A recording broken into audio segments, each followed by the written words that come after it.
안녕하세요. 땅에 미친 농부 땅미농 채널입니다. 땅미농의 노하우를 알려드릴 11월 현장학습 교육 공지합니다. 일정은 11월 2일, 6일, 16일, 20일, 30일입니다. 장소는 이론교육은 평택고덕에서, 현장교육은 용인 SK 하이닉스가 공사 중인 원산면, 백안면, 그리고 안성에서 합니다. 성공하는 토지 투자의 패턴을 알고 있는 땅미농에 어떤 토지를 사고 어떤 출구 전략으로 매도했는지에 대해 모두 공개하고, 안성과 용인의 개발 이슈, 투자해야 할 지역 분석, 투자 포인트 등 모든 노하우를 공개합니다. 관심 있으신 분은 위에 적힌 번호로 연락 주시면 땅미농이 직접 상담해 드립니다.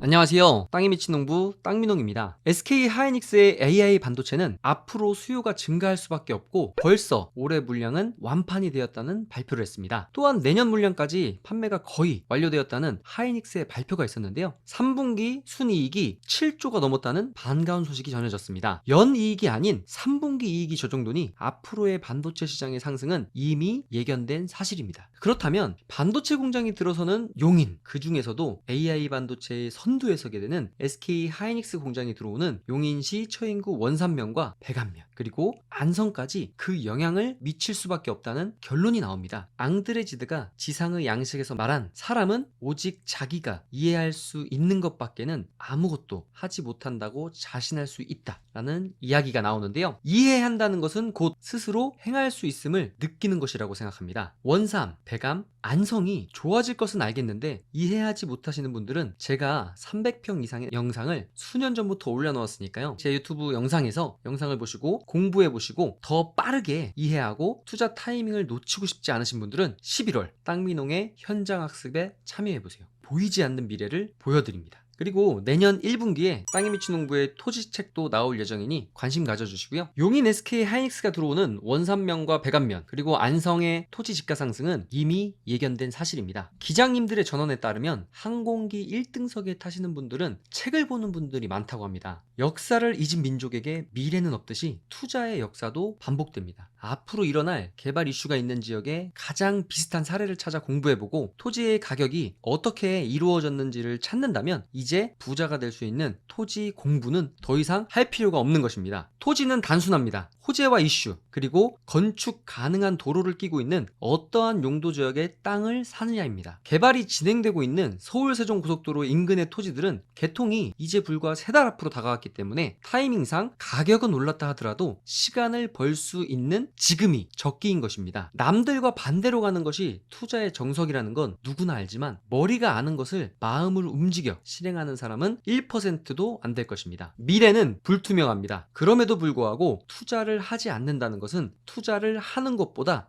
훨씬 위험하기에 우리는 투자를 해야 합니다. 정부의 정책이 토지 투자로 투자자들이 몰릴 수밖에 없는 상황을 만들었기에 우리는 정부의 정책에도 관심을 가져야 합니다. 반도체는 앞으로 성장할 수밖에 없는 산업이고 그 주변에 투자한다면 내 자산을 인플레이션 방어도 할 수 있고 당연히 자산이 증식될 수밖에 없는데 투자를 하지 않을 이유가 없는 것입니다. AI 반도체로 인해서 굉장히 주목받고 있는 기업 SK 하이닉스가 용인에 지금 공사를 하기 위해서 폐공장 부지를 만들기 위해서 공사하는 현장인데요. 지금 용인 SK 하이닉스 같은 경우는 찍어내면 팔리는데 공장이 부족해서 지금 굉장히 마음이 급한 상황입니다. 그리고 보시면 용인 일반 산업단지는 4개의 또 금융사들이 합작한 투자 법인이기 때문에 용인 SK 하이닉스 같은 경우는 일요일 날도 오후 5시까지는 항상 공사를 하는데요. 왜냐하면 하이닉스가 아무리 돈이 많고 자산이 많은 기업이라 하더라도 이런 수백억 원이 들어가는 대규모 공사를 하는데 기업의 돈으로 현금으로 다 하진 않습니다. 그렇기 때문에 금융사에서 금융을 끼워서 하기 때문에 한 달만 미뤄줘도 이자가 수억에서 수십억이 나올 수 있다는 사실입니다. 그렇기 때문에 굉장히 빠르게 진행하고 있는데요. 지금 이 용인 SK 하이닉스 공사하는 규모나 그리고 속도를 보면 굉장한 것을 볼 수 있습니다. 저는 매달 또 현장학습 교육을 하기 때문에 현장에 매주 한 번은 가게 되고요. 또 계약이 있을 때에는 2번, 3번을 가기도 하는데요. 정말 공사가 빠르게 진행된다는 것을 요즘 느끼고 있습니다. 용인 SK 하이닉스 주변은 이미 어떤 시장이 됐냐면 수익형 부동산 시장이 되었다고 볼 수 있어요. 왜냐하면 6m 도로 이상을 확보해야 용인 원산면 원산면 주변, 백암면 주변은 원룸 허가가 가능합니다. 그렇다면 원삼 SK 하이닉스 주변에 6m 도로가 붙어있는 토지가 많지 않아요. 그렇기 때문에 원룸 허가가 날 수 있는 계획관리 이상의 토지 같으면 벌써 300만원을 호가합니다. 300만원이 넘는 곳도 입지에 따라 있고요. 그렇다면 이제 원형지 투자를 하는 저 같은 원형지 토지 투자자들은 원형지의 땅을 원산면 하이닉스 가까운 곳에 사기는 쉽지 않아요. 자, 그렇다면 우리가 기대 심리를 좀 낮춰야겠죠. 지금 이 지도에 보시면 요 318번 도로 라인입니다. 잠깐 여기가 어딘지 한번 지도로 설명을 해드리고 다시 영상 보여드릴게요. 드론은 지금 한참 북쪽에서 남쪽으로 공사 현장을 비춰줬고요. 약간 돌아서 백암 방향, 영곡 사거리 방향을 보여준 영상이었고요. 지금 보시면 드론이 이렇게 318번 도로 라인을 보여줬습니다. 지금 보시면 기존에 있던 318번 도로 라인은 이렇게 원래 도로가 있었는데 계속 내부를 공사하다 보니까 인위적으로 공사를 위해서 도로의 위치가 계속 바뀌고 있다는 사실을 좀 알아주셨으면 좋겠고, 향후에는 도로는 이쪽 라인으로 이제 생길 건데 지금 있는 것은 임시도로, 가도로라고 보시면 돼요. 요 도로 오른쪽 이 백암 라인 보시면 이렇게 지금 산이 있는 것을 볼 수 있는데, 다시 영상으로 가보면 이렇게 산이 있죠. 그리고 그 가운데로 이 318번 도로가 지나가면서 이쪽이 이제 영곡 사거리 그리고 백암의 근삼리 라인들인 것을 볼 수 있어요. 근데 이 근삼리 라인 보면 이곳이 2차선 도로로 되어져 있습니다. 이게 쭉 가면 영곡 사거리를 지나서 17번 국도를 만나게 돼요. 17번 국도 굉장히 중요한 도로입니다. 다시 지도로 왔는데요. 이 318번 도로 라인이 영곡 사거리를 지나서 17번 국도와 만나는 이 부분도 굉장히 향후에 차량 수통이 많아질 테고요. 백봉 교차로 라인으로 해서 계획관리 지역들 도로가 잘 돼 있어서 건축이 가능한 곳들 같으면 굉장히 기업들이 선호할 수밖에 없는 입지입니다. 자, 이 라인으로 해서 좀 크게 보면 17번 국도로 가는 차량의 물동량의 흐름이 이제 앞으로 이곳에 남용인 IC가 내년 상반기이면 개통을 하게 될 것 같아요. 물론 SK 하이닉스가 본격적으로 팩 공장을 짓는 3월 전에 완공이 될 수밖에 없습니다. 그렇다면 17번 국도 아래쪽에서 위로 올라가던 물동량들이 그 중에 반은 이 양지 IC로 가는 곳은 지금도 차량 수통이 굉장히 막히고, 양지 IC를 통해서 영동고속도로를 통해서 물류들의 흐름이 북쪽으로 서쪽으로 가게 되는데요. 이 17번 국도가 아래에서 위로 올라와서 17번 국도 라인으로 올라오는 물동량들이 최소한 50%는 이제 어디로 간다? 용인 SK 하이닉스를 지나서 남용인 IC 쪽으로 갈 것이다. 물론 이쪽도 이제 도로가 굉장히 막힐 수밖에 없기 때문에 물동량 화물 트럭을 운전하시는 분들은 선택을 해야겠죠. 지옥인 양지로 갈 것이냐, 더 지옥인 남용인 IC로 갈 것이냐. 그래도 어쨌든 거리적인 측면이나 그리고 서울 세종 고속도로가 생기게 된다면 남북으로 이어지는 도로가 중요하기 때문에 바로 위쪽에 서울 쪽으로 북쪽으로 가야 될 차량들은 영동 고속도로를 타고 다시 올라가는 것보다 어차피 이쪽 양지 IC나 남용인 IC나 거리상은 비슷하기 때문에요. 남용인 IC 쪽으로 이용해서 서울 세종 고속도로를 이용하는 차량들이 반 이상은 될 것으로 보여집니다. 자, 그렇다면 이 라인의 영곡 사거리 일대로 굉장히 많은 차량 수통이 지나가게 될 것이고요. 그리고 이쪽 라인에는 보면 지금 계획관리 지역들이 상당히 적어요. 저는 그래서 어떤 생각을 또 하게 되냐면, 토지 투자적인 측면으로 봤을 때 우리가 원형지 땅을 사서 원형지로 팔 때는 용도 지역이 여러 순위가 있다면 1순위는 아닙니다. 왜냐하면 1순위는 저는 많은 분들에게 여쭤봐요. 토지 투자하신 분들한테 선생님 뭐가 제일 중요하다고 생각하세요? 하시면 많은 분들이 입지를 첫 번째에 꼽아요. 하지만 저는 그 위에 두 가지가 더 있다고 봅니다. 입지 위에 뭐다? 가격이 중요합니다.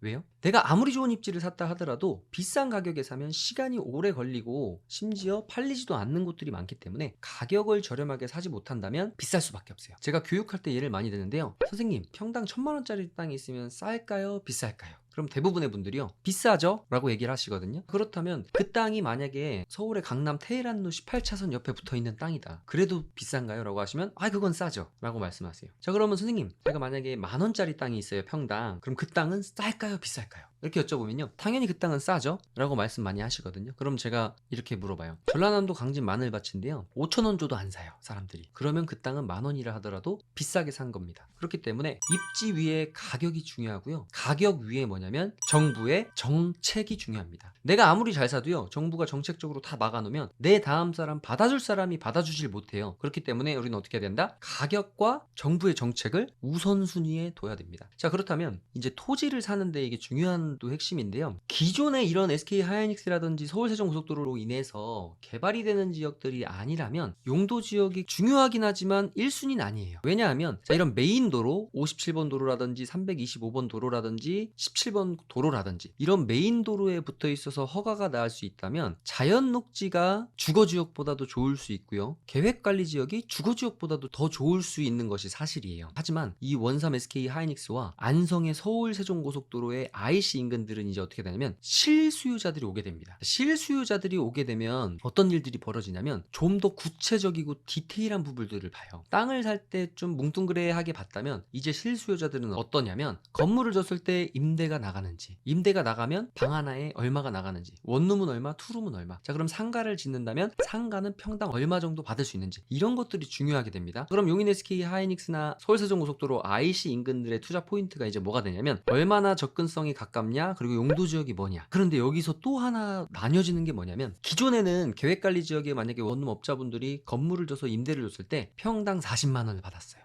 자, 근데 원삼 SK 하이닉스 주변은 원룸도 부족하고 주차장도 부족하고 야적장도 부족합니다. 그래서 지금 보시면 요 환경영향평가 사이트들 들어가 보면 여기에 지금 용인 일반 산업단지에서 이쪽에 농업진흥구역임에도 불구하고 야적장 부지로 지금 환경영향평가를 받고 있는 자료들을 볼 수 있어요. 제가 그거 다음에 보여드릴게요. 그렇다면 이제 실수요자들은 이 주변의 용도지역과 그리고 도로 폭을 볼 거예요. 허가가 날 수 있는지 안 날 수 있는지. 그런데 이제 여기에서 좀 더 들어가 보면 어떤 일들이 벌어지냐면 계획관리지역에서만 날 수 있었던 수익이 이제는 자연녹지와 생산녹지와 보전관리와 생산관리에도 나올 수가 있어요. 왜냐면 물론 이제 생산관리라든지 이런 부분들은 조금 더 디테일하게 이제 지역 토목에다가 짚어볼 것들이 좀 있는데요. 만약에 순수하게 건폐율과 용적률을 가지고 우리가 도로가 6m 이상 확보되었다고 볼 때 아무리 가까운 지역이라 하더라도 도로가 확보되어 있지 않으면 원룸을 지을 수가 없어요. 그런데 조금 떨어져 있더라도 이런데 보전관리 지역이나 자연녹지 지역 같으면요, 건폐율이 20%이기 때문에 어떻게 보면 수익률적인 측면으로 봤을 때 많은 분들이 건폐율을 생각해요. 그렇지만 이제 이 지역은 어떻게 되냐면요, 계획관리 지역에 원룸을 짓는 것과 보전관리 지역에 원룸을 졌을 때 물론 수익률의 차이는 굉장히 많이 나지만 용인 SK 하이닉스가 들어오지 않는 다른 입지에 원룸을 졌을 때의 수익률이 만약에 계획관리 지역에서 평당 40만 원 나왔다면 이제는 하이닉스 주변은 수요가 폭발적으로 증가하는데 공급은 적고 도로 폭이 넓은 곳은 없기 때문에 이 인근에 용도 지역이 계획관리가 되지 않는다 하더라도 6m 이상 도로를 확보해서 현장 사무실이라든지 이런 것들을 40%질 수 없고 20%밖에 짓지는 못하지만 수익률적인 측면으로 다른 지역의 계획관리 지역 이상의 수익이 나올 수 있기 때문에 이 지역은 이제 뭐를 또 중심으로 봐야 되냐면 도로가 몇 미터 도로에 붙어 있느냐가 굉장히 중요하다는 사실입니다. 그래서 용인 SK 하이닉스 원산면 일대를 보면 아래쪽에 중릉리 목신리 그리고 그 밑에 북가현리라고 있습니다. 그 북가현리도 굉장히 주목을 받을 수밖에 없고, 그리고 원산면 일대에 지금 여기 들어오는 준주거 지역 그리고 이주자택지 그리고 아파트 필지가 세 필지 있어요. 그렇다면 이 입지는 어떤 입지다? 영구한 입지입니다. 우리가 토지 투자를 할 때 땅의 부증성이라고 하거든요. 이 땅은 증가할 수가 없어요. 그렇기 때문에 가까운 지역의 용인 SK 하이닉스 근처에 있는 이런 6m, 여기도 신설도로가 또 생겼죠. 보기 원삼로 17번 국도라인 굉장히 중요한데 이 도로 라인은 벌써 가보면 말뚝이 쭉 꽂혀 있어요. 여기도 4차선으로 이제 확장 공사를 할 거고요. 이쪽이 이제 사암리입니다. 그렇기 때문에 우리가 용도 지역보다 더 중요한 건 뭐다? 도로입니다. 그래서 우리가 이제 토지를 사실 때 도로를 중요하게 봐야 된다는 말씀 드리면서 오늘 영상은 여기서 마치도록 하겠습니다. 저는 땅에 미친 농부 땅민홍이었습니다. 감사합니다.